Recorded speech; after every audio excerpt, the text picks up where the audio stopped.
You guys going to sleep already? I need to go to sleep.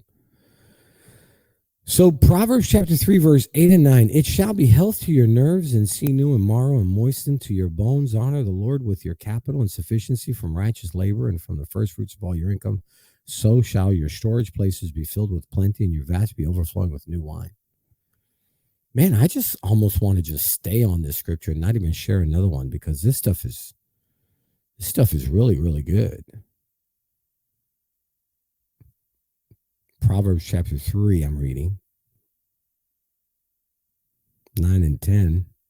New King James. Honor the Lord with your possessions and with the first fruits of all your increase. So your barns will be filled with plenty and your vats will overflow with new wine. I guess the question here is, how do you fill up your bank accounts? And how do you fill up your storages? Your bank accounts and your savings account. How do you fill it up? I think that would be a great way of putting this. How do you fill up your bank accounts and your storages? So your barns will be filled with plenty. How do you fill up your barns? So the barns are where they would store the harvest. They would store the cattle. They would store all that.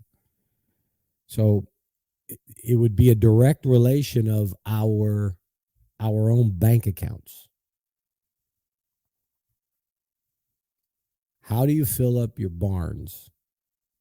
Honor the Lord with your possessions and with the first fruits of your increase. How do you honor him? That's the key thing. How do you honor him? Right here, Deuteronomy 28.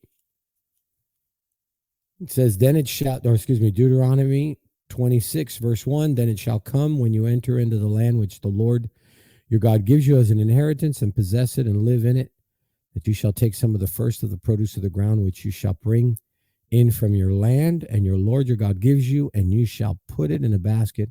Go to the place where the Lord your God chooses to establish his name. You shall go to the priest who is in the office at that time and say to him, I declare this day that the Lord my God, that I have entered in the land which the Lord swore to our fathers to give us. The Lord has brought you to the land that he desires for you to have